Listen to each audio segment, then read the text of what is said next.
What's up, guys, and welcome to my review for the brand new film Twisters. This is the legacy sequel to the film Twister that came out in 1996. I believe the summer of 1996, which also was the summer of my favorite animated film of all time, The Hunchback of Notre Dame, but that's a different conversation.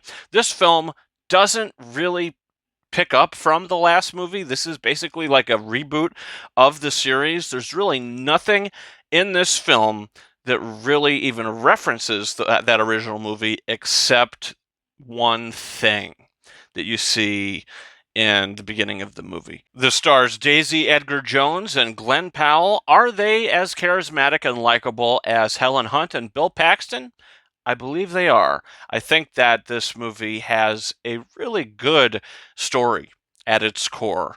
What Daisy Edgar-Jones is going through and the journey that that character takes through the film, I liked. And at the beginning of the film, I thought she was just fine, but as the film went on and her story started to progress, I liked her more and more. And by the end of the film, I actually did care about her character. But once Glen Powell comes on screen, the movie was taken to a new level. He just brings so much charisma to his roles. He's the new superstar. He really is becoming one of the biggest stars in Hollywood right now, and he can do just about anything you throw at him. He was great in this movie, and his chemistry with Daisy Edgar-Jones was really good too. You'd think that maybe that kind of story would go on a cliched route.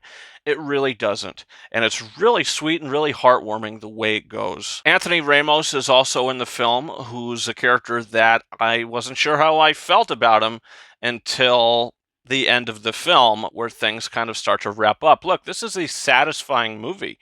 By the time it ends, you're like, yeah, that was actually really satisfying, and I really enjoyed that, and it was really fun and really entertaining. Do I like this more than that original Twister film? I don't know. I really like that movie. I just watched it for the first time on 4K. What a transfer, by the way. This is a fun, exciting summer blockbuster. And guess what? This isn't just one of the best movies of the summer, it's one of the best movies of the year. The opening of the film, like the opening sequence of the film, look, I thought it was a little predictable. I thought the way it was done was pretty telegraphed. And I just was like, okay, I could have saw all that coming a mile away. But the emotional journey Daisy Edgar Jones's character goes on throughout the movie, by the end of it, like I said, it does really work for me. And with Glen Powell in the mix, adding that extra flavor, I thought it was really good. And I was pleased by this movie. I really was. By the end of it, I was like, wow, I love this movie, and I can see myself rewatching it over and over and over again, just like I can see myself rewatching the original film as well. Look, I was a little disappointed that there's really no references to anything in that first movie. I mean, I know Bill Paxton's not with us anymore, but I'm pretty sure Helen Hunt is still around, and I think she probably could have had a cameo in this movie. But look, it's its own thing, and it really works as its own thing. The visual effects are pretty good. There's some shots in the movie, not really effect shots, but it's just like I don't know, maybe it is effect shots. It was just certain shots in the film that I thought were a little questionable. Like there's a scene where Daisy Edgar-Jones is in the driver's seat and she just takes her hands and puts them on her lap. I thought that the way that that was shot was just a little weird. And just a couple other things as well that are like nitpicks. But the movie's great. I mean, really, I don't really have many negative things to say about it other than the opening being a little predictable.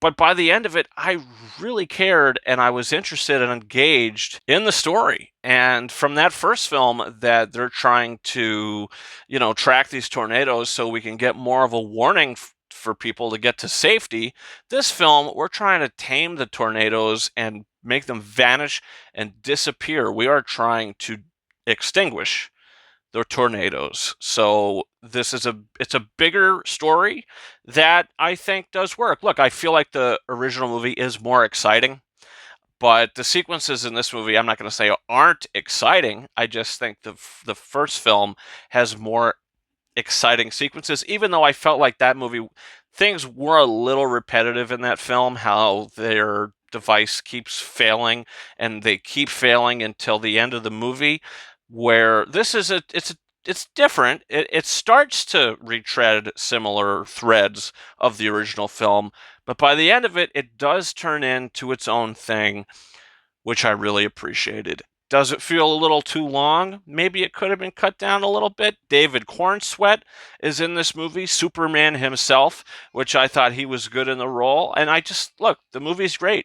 Go see this movie. If you were on the fence about seeing this movie, go see it. If you're looking for references and callbacks to the original movie, you're not going to get that, but you're going to get a fun summer film that you're going to get emotionally invested into, you're going to care about. And in the end of the day, Twisters gets a big thumbs up for me, and it's a 4.5 out of 5-star movie. It's one of my favorite films of the year. As I said, I loved this movie, and it just, as it starts, I was like, I don't know about this. Like I said, it's a little predictable. I don't know how this is going to go.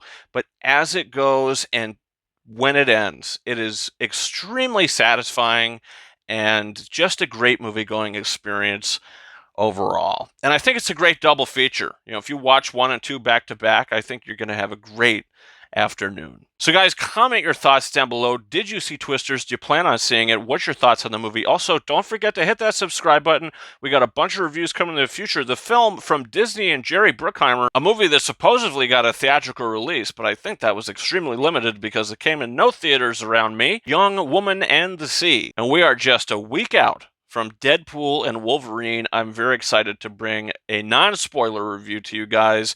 I'm sure there's going to be a lot of spoilery stuff in that movie, so when you watch my review, you don't have to worry. I'm not going to be spoiling a thing. I never do, unless it says spoiler in the title. And guys, you can follow me on Twitter and/or X at RyanKing72 and Instagram and TikTok at KingArises131. That's been it for me. Thank you so much for watching my review for Twisters. And until next time, over and out.